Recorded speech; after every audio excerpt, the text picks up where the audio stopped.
Alright, let's see what's going on in old Harrison's emails. Hey, forgot to charge my phone tonight, and yeah, so I have to do this the old-fashioned way. I really wanted to thank you for the nice evening. Less than 3. I haven't enjoyed myself so much in, well, ever, smiley emoticon. Only to be topped by that night, that is, winky face. I was hoping you'd drop by CCC and come pick me up tonight. We can cook together and maybe watch something. Drug joke somewhere in there. And who knows, maybe continue where we left off. You in? Smiley face. The winky face was definitely the way to go there. Funny, I just realized that I've never been to your place, even after all these years we have known each other. So, I figure you're hiding another love affair of yours there, are you? Probably your ex, the one you've been talking about ever so often when I was around. Or this girl that's always yammering on about how she despised the safety bill. Nina, I think. This goes to Nina. Vehemently opposes. Where's Nina? There's Nina. Too many things over here now. Why would someone oppose the safety bill? We have the lowest crime rate in years, or possibly ever. You and me, we have a job thanks to the bill. The only reason to not support it is if you have a dirty past. Or, right, you just don't like someone going through all your shit. With the situation as heated as it is, this sounds like someone we should have a very close look at. We need a full examination. First, a concrete background. Who is she?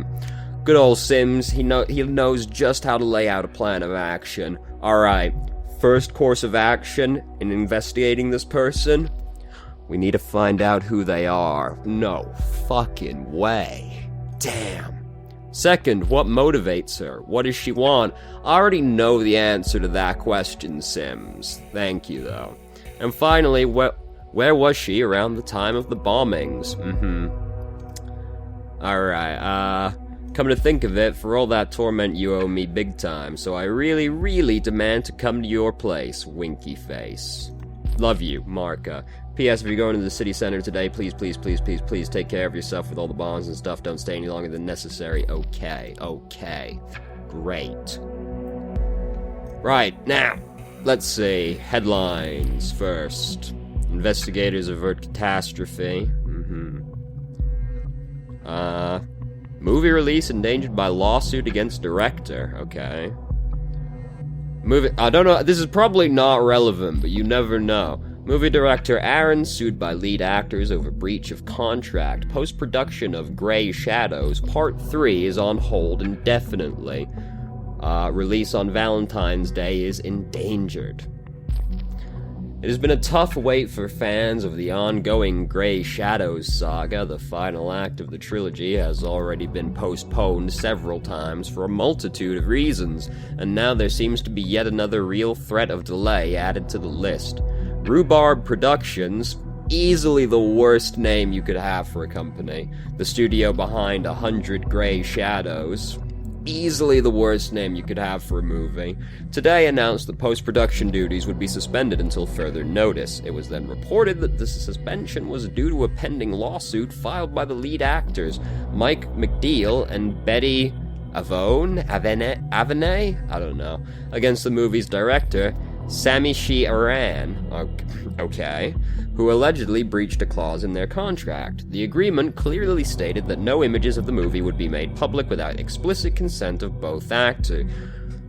What? The agreement clearly stated that no images of the movie would be made public without explicit consent of both actors, which was not the cause for the edited movie poster. Okay, that's really fucking weird. Let's look at the poster. This is it? This is what we're upset about? This? People these days. This has put the expected Valentine's release in jeopardy. Fans have been taking to online message boards, sharing theories that the lawsuit and holdup during other production has been arranged to cover up the desolate state of the movie. As the desolate state of the movie. As a result, the Rhubarb Productions Timelines profile has been bombarded with messages of anger, with rabid fans wanting answers. In the meantime, there is also news that is sure to soothe the fans' spirit. McNeil and Avenay have announced on both their websites that they have resolved their issues and are a happy couple once more. That's such a weird contract. You better not post any images of the movie. Whoa, what about the movie? Nope. Not even that. Need explicit consent. Alright, fine. Hey kiddo. That's like, I would not say that in a reply to that email, but you're abso-fucking-lutely right. One could rightly call that evening mind-blowing. And of course I'll pick you up tonight. I like this more you are talking of, and I think I am in need of it big time. But let's not stay at my place tonight. Plans to stay away from his home on Saturday. You never know. We'll put that in there. Sims didn't have anything to say about that, very surprising. It's utterly unfit for a lady like yourself. No leathers hidden there, only not-so-hidden leftovers and laundry. This is almost certainly true, but, you got a bomb or something in there as well, by any chance? Probably not, you're a lazy cunt. Especially not Juliet. I haven't heard anything of that bitch in months. I'm done with her because I'm with you now, my Marka. Man, that's updating a few things. Alright, go on, sure. Juliet and Harrison were together? That one's news to me. Guess it doesn't matter, seems to be over now. You say that, but you never know. Pinky swear. And Nina, you mean anything will set me off, angry outburst Nina? That's a very... Oh, that doesn't go on there? Alright. That's a very long-winded nickname. Enraged outbursts. Interesting. Keep looking for a reason behind this. Probably just short-tempered, if I had to guess. Don't even get me started on her. She was my partner in crime a while ago. Partner in crime. Yeah. I mean, we'll put that in there. Partner in crime? Okay, what crime? I mean, I wouldn't put it in that literally myself, but, again, the Orwell system is, strangely limited, considering how futuristic it's supposed to be. See you around 8 straight tonight. Much love, H. Alright, back over to the reader, because we actually have to read some fucking headlines. Wasted all our time on that. God, I hate this picture so fucking much. God, I hate this man. Column author Harrison O'Donnell reflects on last week's article and calls the citizen of the nation to show courage in the face of terror. So, let's get something abundantly clear to begin with. I feel bad. You should. I feel like a fucking moron. You are. And rightly so. Good job. In last week's No article, I blabbed about how some bombs would soon go off in Bonton or Fairview. At that time, just to advertise my point of view, I am truly sorry for everyone involved or affected by those terrible events. It never was my intention to ridicule or trivialize the attacks in Bonton. I do actually believe that, because for as much as of a massive cunt as Harrison is, I have trouble imagining he actually did anything. Since he seems pretty interested in just, like, working for the newspaper, honestly, but for as much as he talks about activism, he doesn't seem to have done anything. A strange way to underline one's argument. It's still peculiar he mentioned bombings before anything happened, but well, to be perfectly honest with you, I don't think it meant anything. It seemed like he was just trying to make a point, honestly, but whatever. And if I was gonna make a statement like that, I would have just chosen the places I lived in to say it, cause that's just what people do. He's a cunt, but I don't think he's the one that did it. Well, if you've not been living under a rock and a massive boulder at that for the last couple of days, you absolutely must have heard that that is pretty much exactly what went down. It's far beyond, I hate to say it, but I told you so. So, I didn't want to just say that, so I'm gonna put it in this, sentence that just, distract you from that part. Thanks to the efforts of our government and the safety bill, the latest attempts has now been prevented. Finally, a kick in the terrorists' butt. Naturally, there are still tons of critical questions. How the hell is this possible to begin with when we have all the CCTV and new safety regulations out there? Interestingly enough, Harrison, you can have as many safety precautions in place as you want. Sometimes it still happens, Sometimes. And some people are not dissuaded, right? It doesn't make any logical sense, does it? Why would I do this? It's pretty likely I'll get caught. But people do illogical stuff all the time, I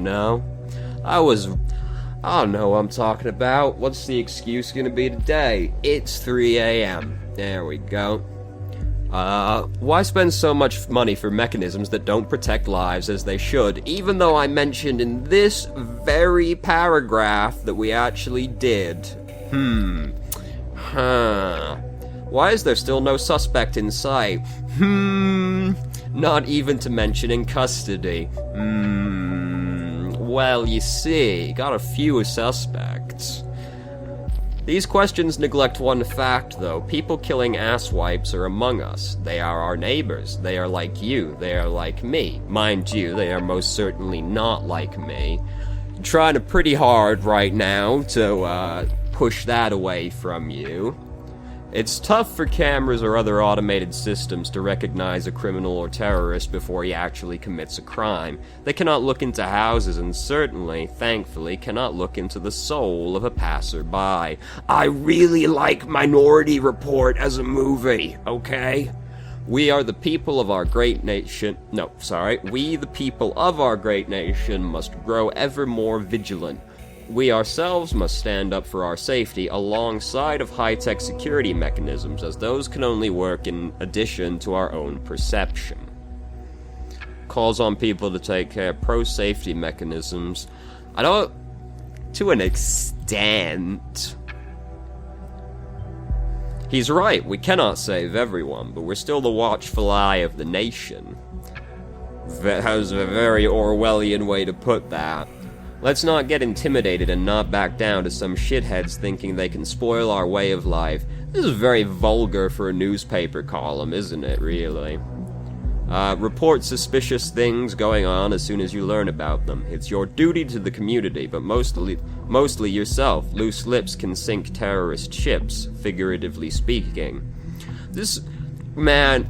Imagine being the editor for this paper, and then Harrison gives you this, which is basically just 4 paragraphs of, I didn't do it, I didn't do it, I didn't do it, I didn't do it, I didn't mean it, I didn't mean it, I didn't mean it, also, go government. That's a real nothing article right there. Alright. Once again, Bonton has become the center of attention due to a terrorist assault, except this time it has emerged unscathed due to the efforts of the Special Investigation Unit, which is exactly one person, so not much of a unit. Sims definitely doesn't count. The last in a series of 3 previously announced bombings has been averted. The proposed scene of the crime was the Circle Mall in the center of Bonton, which was locked down and secured by police forces yesterday evening, right after the investigation team managed to correctly estimate what location the terrorists were aiming at. Catherine Delacroix, Secretary of Security, gave a short conference to representatives of the press. In it, she stated the successful prevention of the bombing attempt to be proof for surveillance and investigation measures to be functional. That is some pretty good evidence as far as it goes. The search for the perpetrators of these nefarious acts of crime, which for some reason needed to be in quotation marks, would now be the top priority for the investigators who have substantial leads. Yeah, catching them was definitely not top priority before. War on indifference. Alright. The indifference towards their own right. Oh, this is concerned 1. Let's get that back up then. The indifference towards their own rights is a worse enemy than the government itself when we are to overcome privacy-destroying surveillance laws. We are in a state of war against our own government, the declaration of war and the safety bill, the only grain of which is reinforcing the chokehold the party has on us. With this bill, they are screwing every single citizen of this country. Yet most people are ignorant to this. Most people simply don't care about their rights being wrestled from them. Why bother when I have nothing to hide is their default excuse. They feel safe in their cozy homes, while the government slowly puts the muzzle to their forehead. That is not where you put a muzzle. Ready to pull the trigger any second. She meant a gun. Okay. More extreme than I thought. With our move on the crowded circle hall in Bonton yesterday, the first shots have been fired towards the lurking indifference among the populace. But they were merely warning shots, a friendly reminder that it's about time to take sides in this conflict. I love how she talks about it, like that they were registered to the government at all. It was probably like 4 people with fucking homemade signs, and these were warning shots. Ooh, what exactly are we warning them of? A sternly worded email coming in the near future? Oh, goodness. We cannot tolerate indifference. We will not accept it. If you are not with us on this, you're against us. That's a very open mind you have there. You're free to have an opinion, but your opinion is incorrect. Frankly, I was in shock when I heard of the events in the mall, how you in particular incited the crowd to directly threaten the visitors. Well, that's not very cool, is it? Scaring people to get attention to one's message. Really? This is what thought is about? That is a pretty shitty way to go about it. Now I am even more astounded by your writing. You know I agree people being oblivious in this matter is the problem's root. We have discussed this many times. We must get their attention carefully, though, through interesting and remarkable events. We must make them think. Scaring them to death is the exact opposite. Goldfell's fucking nailing it right now. Good job. Scaring people is convincing them, Abe. Nope. Definitely wrong. Basically objectively wrong. People will only care about things that pose immediate threats to their life or lifestyle. Also, not really true. True in some cases. Your own words. Surveillance is just too abstract a topic, too far away to grasp. It's not actually very abstract, though, is it? Not really. They don't feel the danger of it, so we made them feel. It's as simple as that. Alright. Feel like I got a good wrangle on who might be the bad guy. Let us follow your argumentation for a moment. What did you achieve, then? You just upset innocent bystanders in a time when they are already deeply unsettled. This is the exact reason why they are so afraid and yearn for safety in the first place. You have just proven them and the government right. Violence cannot be the key, and thought shall not stand for that. Good job. Good man. Yes. Condemns violence. Absolutely nailing it. Good man. Wow, Sims had nothing to say about that one? Unbelievable. Violence? There was no violence. There was only the threat of violence. Oh, that's okay then? Yes? Why? 'Cause I was making a point? Great, good job. Frightened at best. Honestly, I think it wasn't even enough. Oh, so you're saying there should have been violence, because that's the only way there could be more from that. Also, just actually looked at their fucking user icon. How fucking edgy. We made some local press, but the big fish TNB didn't bite. No big deal at all. How are we going to reach the broad audience, the rethinking you wanted, if you're not willing to let us do something about it? 'Cause you're acting like a gigantic fucking idiot. That's why. Giving your own cause a bad name. Government goes, see, this is why we have the security measures. People like this are out here. And then the people are like, They do seem like massive cunts, I understand. Ladies, gents, can we all calm down a notch? Abe, you are totally right. We were fucking fire starters. We got a little bit carried away by the euphoria of finally getting our message out there. We didn't think straight for a moment. It's not gonna happen again. See, now we're starting to figure out what people are actually about.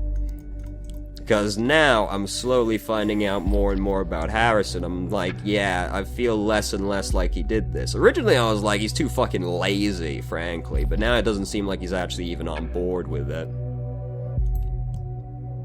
At least, not fully. Huh. Afterwards, they're clever and feel sorry about their actions. It's always the same. People do indeed sometimes suffer from what we in the trade call regretty. Thanks for stabbing me in the back when I needed you the most, Harry. I want to put that one in there. Nina feels like she was betrayed by Harrison. This is not the right place for a discussion of this magnitude. We will have a word about it in our next meeting. Mm-hmm.